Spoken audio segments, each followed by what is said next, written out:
Sir जय Hind. Major general जय हर्ष Kakkar sir, बहुत बहुत शुक्रिया समय देने के लिए। Thank you sir, thank you, आपने आज इतना कीमती समय दिया सर। दरअसल मुझे पाकिस्तान और बांग्लादेश के रिश्तों पर आपके साथ बातचीत करनी थी सर। अभी तक हम देख रहे थे कि दोनों देश करीब आ रहे हैं और जो मोहम्मद यूनिस है वो लगातार इंटरेस्ट दिखा रहे हैं पाकिस्तान में, लेकिन अब जो मिलिट्री पॉइंट ऑफ व्यू से खबरें आ रही हैं वो थोड़ी सी सरप्राइजिंग है, क्योंकि अब कहा जा रहा है कि पाकिस्तान की आर्मी की एक टुकड़ी जो है वो बांग्लादेश में आएगी 2025 फरवरी में, और बांग्लादेश की आर्मी को ट्रेनिंग देने का सिलसिला शुरू किया जाएगा। जो मेरे पास इंफॉर्मेशन है, बांग्लादेश के आर्मी अफसर्स को तो मैक्सिमम इंडियन आर्मी ही ट्रेनिंग देती थी, लेकिन अब बांग्लादेश में पाकिस्तान का 53 ईयर बाद आना क्या मैसेज भारत के लिए है, और क्या वाकई में इस बात के कयास बहुत तेजी से सोशल मीडिया पे लग रहे हैं कि ईस्ट पाकिस्तान के लिए हिंदुस्तान फिर से तैयार हो जाए सर? देखिए, ये जो चेंज एनवायरनमेंट का है, याद रखना चाहिए कि आपने कि बांग्लादेश में शेख हसीना को बाहर निकाला है।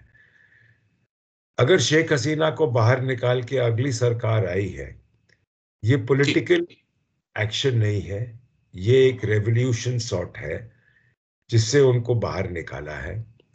तो जो भी उनके डिसीजंस थे, जो भी उनके पॉलिसीज थे, जो नई सरकार आएगी वो रिवर्स करेगी। प्रॉक्सिमिटी विद इंडिया रिवर्स होगा, सेक्युलरिज्म रिवर्स होगा, क्योंकि उन्होंने जितने इस्लामिक ग्रुप्स थे सबको दबा के रखा था, उन्होंने डिस्टेंस रखा था पाकिस्तान से, वो इसको रिवर्स करेंगे। इनको हर जगह के ऊपर वो रिवर्स करके दिखाना है कि शेख हसीना ने जो किया वो बांग्लादेश के लिए वो गलत किया है। मोहम्मद यूनुस को अपने आप को सीमेंट करना है, चाहे अगले साल एंड कह रहे हैं या जैन 26 कह रहे हैं। आप देखो, कहीं पे बांग्लादेश के अंदर पॉलिटिकल मूवमेंट नहीं है कि इलेक्शंस जल्दी हो, इसलिए क्योंकि आर्मी का दबाव है। और अगर नई सरकार ने अपने आप को जमा के दिखाना है कि हम पुरानी सरकार से अच्छे हैं, और जहां पे उनका फेलियर है हम ठीक कर रहे हैं कि ऐसा सिमिलर अपराइजिंग ना हो, तो वो उसके डिसीजंस रिवर्स करेंगे, और वही हो रहा है। अब जो मुझे इतना इंटरेस्ट नहीं है कि पाकिस्तान की एक छोटा सा टीम आके छोटी ट्रेनिंग करा ले, खासतौर पे काउंटर इंसर्जेंसी की ट्रेनिंग होगी, क्योंकि बांग्लादेश के अंदर भी अभी अरकन आर्मी और बाकी जो इंसर्जेंट्स है वो थोड़ा बहुत तंग करना शुरू करेंगे। ट्रेनिंग वहां पे होगी, उसके अलावा कुछ खास होगा नहीं, या दोनों की जॉइंट एक्सरसाइजेस होंगे, उसके अलावा कुछ खास होगा नहीं। दूसरी बात यह है कि उससे ज्यादा चिंतित की बात है कि पाकिस्तान आईएसआई को अंदर जगह मिलेगी, जिसके कारण अभी भी रिपोर्ट्स आ रही हैं कि जो कश्मीरी मिलिटेंट्स हैं जिनको जाना है, उनको वाया बांग्लादेश पाकिस्तान कोशिश कर रही है भेजने के लिए, एक आधा पकड़े गए हैं। अनकंफर्म्ड रिपोर्ट्स हैं कि पाकिस्तान से जो टेररिस्ट कश्मीर के लिए यह मार्क्ड हैं, जो एलओसी क्रॉस नहीं कर पा रहे, उनको कोशिश कर रहे हैं कि हम बांग्लादेश के थ्रू एक्सफिल्ट्रेट कराएं। तो ये जो एक्शंस हैं ये ज्यादा चिंतित है।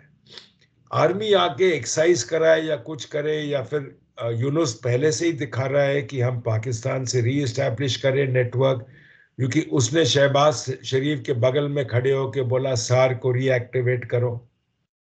सार तभी रीएक्टिवेट होगा जब इंडिया हाँ बोलेगा। इंडिया ने उसका जवाब ही नहीं दिया, ना उसके ऊपर कोई कमेंट दिया। तो ये मामला उनका चिल्लाना चीखना, पर उसके साथ साथ वो रो रहे हैं कि हमको चावल दीजिए, क्योंकि जो रूट उनको चावल का था म्यांमार से, वो अरकन आर्मी ने बंद कर दिया।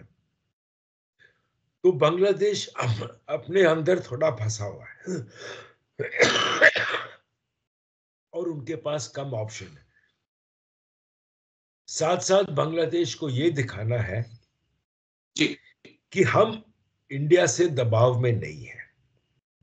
खास तौर पे ये लीडरशिप को दिखाना है कि हम इंडिया के दबाव में नहीं है, और ये वो तभी दिखाएंगे जब वो पाकिस्तान को थोड़ा सा एवेन्यू देंगे या रिलेशनशिप बिल्ड करेंगे कि हम इंडिपेंडेंट कंट्री है, शेख हसीना इंडिया के दबाव में थी, हम नहीं है। तो इसको हम इतना ज्यादा रीड अभी ना करें। जी, 2-3 पॉइंट मेरे, क्योंकि हाल ही में मैं इस बात से बहुत एग्री हूँ कि पाकिस्तान की आर्मी ज़्यादा से ज़्यादा वहाँ पर आकर क्या कर लेगी, और सबसे बड़ी बात कि जो जिस देश की आर्मी कम से कम पिछले 5 युद्ध हार चुकी है, वो आकर बांग्लादेशियों को क्या सिखाएगी। एक पॉइंट और, जो आईएसआई की बात आपने की, आईएसआई की मौजूदगी बढ़ रही है, लेकिन उससे पहले हमने देखा कि एक बड़ा मालवाहक जहाज भी पहुंचा, जिसके अंदर ऐसी खबरें आई कि 40,000 से ज्यादा आर्टिलरी और टैंक के शेल्स थे। काफी मात्रा में आरडीएक्स वहां पर पहुंचा था, और इस बात के कयास है कि जम्मू कश्मीर के साथ साथ नॉर्थ ईस्ट को भी एक बार फिर से बॉयल करने की कोशिश हो सकती है बांग्लादेश के जरिए। इस पॉइंट को हम कैसे देखें सर? देखो, नॉर्थ ईस्ट के अंदर जो ग्रुप्स हैं उनको बांग्लादेश थोड़ा बहुत सपोर्ट दे सकता है। नॉर्दर्न बांग्लादेश में उनको बेसिस दे सकता है, पहले भी था खलीदा जिया के समय में, और शेख हसीना ने बंद कर दिया था। ये एक है जो हमें डेफिनेटली चिंता करेगी, पर इसको भी दबाव डालने का आसान तरीका है। आज आपने चावल दिया है, कल अगला सपोर्ट मांगेंगे तो आप बोलोगे नहीं मिलेगा, तो आप उनके ऊपर इकोनॉमिक पॉलिटिकल चारों तरफ से दबाव डाल सकते हो। जो हम डिस्काउंटेड राइस दे रहे हैं वो पाकिस्तान नहीं दे सकता, ना कि कोई और दे सकता है। तो ये जो आपका उनके ऊपर कंट्रोल है, चाहे बाहर का दिखावा अलग हो, अंदर की बात अलग है। 4000 किलोमीटर बॉर्डर है, आप कहां जा सकते हो, किसकी तरफ मुड़ सकते हो? अरेकन आर्मी ने म्यांमार का बॉर्डर, जहां से आपके पास राइस और बाकी चीजें आती थी, म्यांमार से बंद कर दिया। तो अगर आपको जीना है, आप चाहे जितना बाहर चिल्लाओ, जितना बाहर दिखावा करो, आपको मुड़ के यहीं आना है।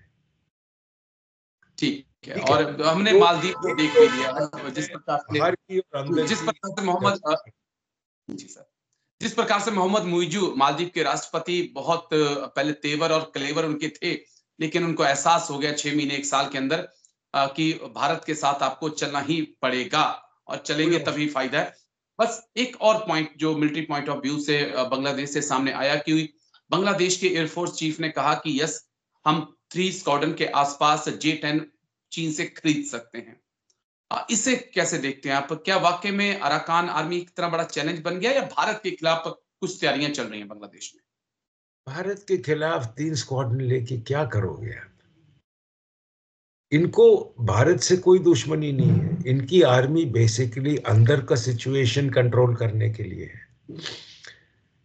बांग्लादेश की आर्मी को वो भारत के साथ ना वो लड़ाई कर पाएगी, क्योंकि ना कैपेबिलिटी है, ना एबिलिटी है, ठीक है, ना उनके पास वो स्ट्रेंथ है। तो ये जो जो भी आप कैपेबिलिटी अंदर डेवलप कर रहे हो, चाहे आप आर्टिलरी एमिनेशन ले रहे हो, चाहे जो है, वो आप स्टॉक पाइल करके रेगुलरली, जो जो हमको भी पता है एमिनेशन एक्सपायर होता रहता है, लाइफ स्पैन है उसका, उसको आप फायरिंग में निकालोगे और आप रिप्लेनिश करोगे स्टॉक। 40,000 राउंड से क्या होगा? ठीक है ना? और अगर आपने 3 स्क्वाड्रन J-10 के लिए, उससे क्या फर्क पड़ेगा? तो अभी तक इंडिया इंडिया ने सिर्फ बीएसएफ को डिप्लॉय किया है, वही बॉर्डर मैनेज कर रही है। इसका मतलब ये है कि कहीं पे कोई खास टेंशन नहीं है, एक्सेप्ट इन्फिल्ट्रेशन की, इलीगल इमिग्रेंट्स की। तो इतना कोई चिंता की बात नहीं है। थोड़ा बहुत हर देश अपना फोर्स लेवल बनाता है अपने प्रोटेक्शन के लिए, ना कि ऑफेंसिव के लिए। ऑफेंसिव के लिए 3 स्क्वाड्रन से कुछ नहीं होगा।